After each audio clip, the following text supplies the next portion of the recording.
Сайн байцгаана уу эрхэм мэнд үзэгчдээ. Эх орон телевизийн авралын шүхүр нэвтрүүлгийн 9 дугаар сарын анхны дугаар үзэгч та бүхэндээ өргөхөд бэлэн боллоо. Ингээд анхны дугаар их онцлогтой болж байна. Авралын шүхүр нэвтрүүлэгт анх удаага бас эмэгтэй зочин өргөдөн оролцож байна. Ингээд та бүхэндээ Дулмаа Лаахан сүмийн тэргүүн багш Чанцал Минам багштайгаа та бүхэндээ бас уулзуулж байна. Ингээд сүүлийн үед ер нь бол нэлээд олон жилийн хугацаанд бас телевизээр олон нийт сүсгэн олонтойгоо уулзаагүй байгаа тийм ээ. Тэгэхээр өнөөдөр бас шинэ 8-ны их бэлэгцсэн өдөр байгаа. Хойлоо яриагаа шинэ 8-ны бэлэгцсэн өдрөөс эхлэе гэж бодож байна. Энэ өдөр ер нь ямар өдөр юм? Яагаад монголчууд их бэлэгшээдэг юм? Энэ 8-ны өдрүүдэд ямар ном уншуулах цохилтой байдгийг энэ талаас ярих хэлэх үү? Өнөөдөр одоо шинэ 8-ны бэлэг сайхан өдөр болж байна. Бид бүдийн зүгээс бол дархийг тасралтгүй дархийг уншлах магтаалыг хурж залбирдаг хандмаа нар байгаа юм аа. Тэгээд одоо дархийн шинэ 8-нд одоо уншиж үйлдэх магтаал залбирлыг хийх аж тус эрдэм энэ талаар одоо би өөрөө одоо мэдгэж чадах талаар хэлье. Дархийг шинэ 8-нд одоо хурдаг нь шинэ 8-наас 15-ны хооронд болохдоо зэрэг дархийн одоо хүч эрдэм чадал маш их одоо өндөрт байдаг. Тийм учраас одоо тэр өдөр бол тухайлж хурдаг манай гандан тэгчлэг хийдэг. Дархийн мандал шива болон бүх сүмхий дээр хурдаг. Ер нь дархийн ногоон цагаан дархийн талаар бол одоо мэдэхгүй Монголын ард түмэн байхгүй. Эртээ цагаас одоо манай үг дээдс шүтэн биширч залбирт тажирч сүнийхээ дээжийг өргөж дархиа өмшиж одоо хүмүүжсэн ард түмэн юм аа. Одоо шинэ 8-нд бол одоо манай хандмаа нар хурлын хандмаа нар ногоон цагаан дархи өмшиг мөн одоо Бакулерийн бүчи багшийн дархийн төтвийг одоо дуу тасралтгүй шинэ 8 бүртээ голж одоо хийдэг, уншдаг, залбирдаг. Шинэ 8-нд дархийг уншихдаа өглөө одоо 21 удаа унших хэрэгтэй. 21 удаа уншихад ямар ач тус эрдэм гэхээр одоо амирлангууд өртөө байж идэг дархи өглөөгөр. Тэгээд ажил үсээн даатгах, гай урт даатгах, өвчин зовлонгоон даатгах одоо юу санаж хүсэж байна? Үр хөвгөд одоо хүсэх хааны ижил хүсэх бүхэл хүний хүссэн сансан бүдийг бүтээдэг. Өдөөс хойш бас 21 удаа унших хэрэгтэй.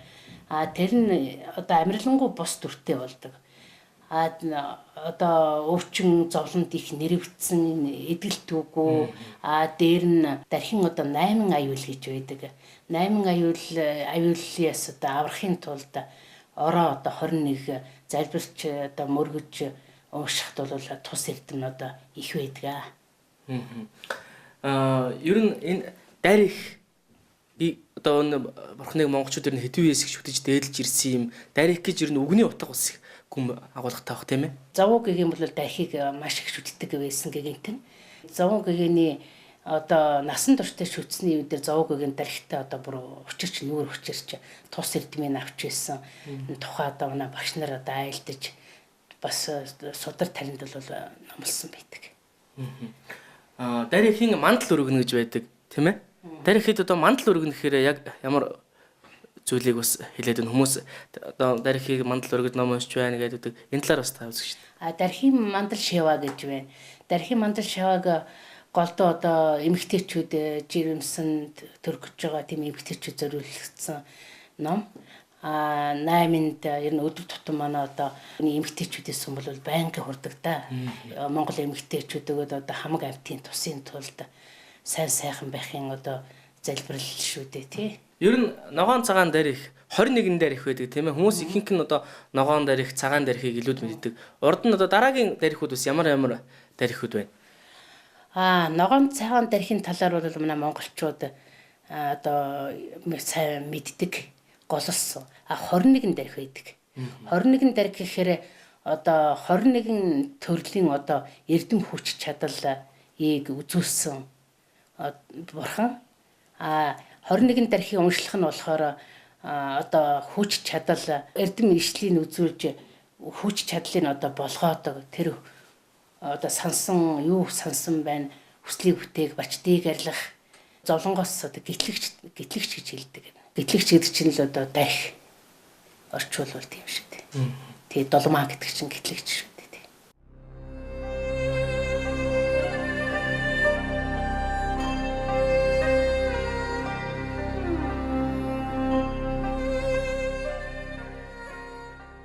Бас шавнар бэлдэж байгаа тийм ээ. Олон бас шавнартай гэсэн. Та бас шавнарынхаа талаар яриач. Яг өнөөдрийн байдлаар та хичнээн шавтай байна тийм ээ. Ер нь миний зорилго одоо бас дарихаа уншиж бясалгаж буюу үлдэж явахаас гадна олон түмэнд дарих бурхныхаа уншлага, залбирал, магтаалыг дэлгэрүүлж нэг ч гэсэн манай одоо хүн төрлийн нэг эмгтэй хүн дарих уншаасаа гэж хүсдэг хүн. Тэгээд өөрийнхөө чадлаараа шүү дээ. Өөрийнхөө чадлаараа уушаа гэсэн хүн заа сургаж ер нь шавнар бол их олон тоонтой байна л та. Бэлэгцэн өдөр энэ шинэ 8-ны сайхан өдөр бас үзэгч олондоо дарихынхаа магтаалаас шүстэн олон шавнарайтайгаа бас хамтдаа нэг уншаад хөгж өөх үү та. За тэгье.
Ер нь эмэгтэй гэдэг бол шал эсрэг хүмүүс л дээ. Ягаад гэвэл эрэгтэй хүнийг бодох юм бол 9 зовлонгоор илүү байдаг а гэж байт юм бэлээ. Ягаад гэвэл эмэгтэй хүүхэд төрүүлнэ, үнтэй суун ингээд иймэрхүү зовлонгууд нэмэгцээрээтэл өөрийн тэр зовлонг ингээд нэмэглэхийн тулд буян үлдчих хэвээр. Эрэгтэй хүн бол бурхан болоход маш амархан байдаг гэдэг. Ягаад гэвэл зовлон бага байдаг учраас. Эмэгтэй хүн тэр зовлон нэмэхийн тулд номлол сан уншиж өөрийнхөө төлөө буян үлдэж бусад хүмүүсийн төлөө их болсон 6 зүйл хамаг амьтны төлөө явж байгаа юм бол тэр энэ болоод дараа төрөлтөө өөрийнхөө одоо амьдралыг одоо тэгш тэгнээл гэж би боддог. Өдөр болгон дархиа уншиж шинэ 8-ндаа голчлон одоо багштайгаа бүр хамтарч уншдаг болохоос гэр орондоо бүр өдөр болгон уншиж хамаг амьтны тусыг одоо боддог. Тийм. Тэгээд дариг бурхан бол агуу бурхан. Их болсон 6 зүйлийн хамаг амьтны одоо их бурхан гэдгээр хамаг амьтныг зовлонгоос гэтлгэх одоо дива дариг бурханыг одоо үгээр хэлчихшгүй. Агуу бурхан л гэж боддог.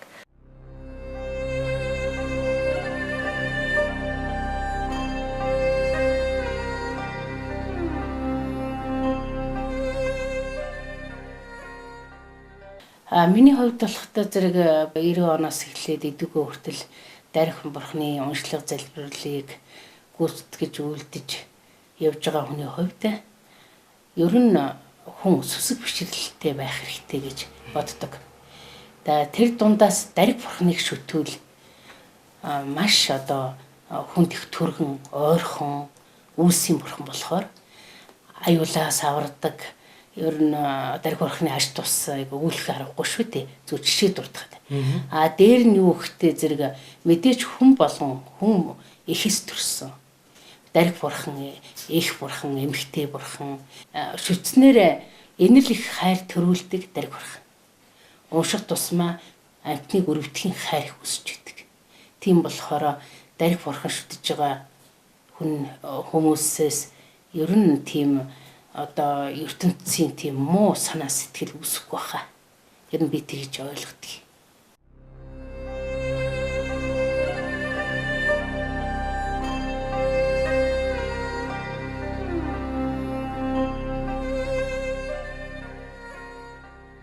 Эрхэм үзэгчтэй ингээд эх орон телевизийн авралын шүүхөр нэвтрүүлэг энд хүрээд өндөрлөж байна. Ингээд энерги сэтгэлийг улам их ойлгох гэж хүн байхын тулд дарих бурхны одоо сургаал номыг уншиж дарих бурхны аврал багтах болтугай гэсэн сайхан үгээр энэ удаагийнхаа нэвтрүүлгийг өндөрлөё. Ингээд дараагийн дугаар хүртэл түр баяртай үзэгчтэй.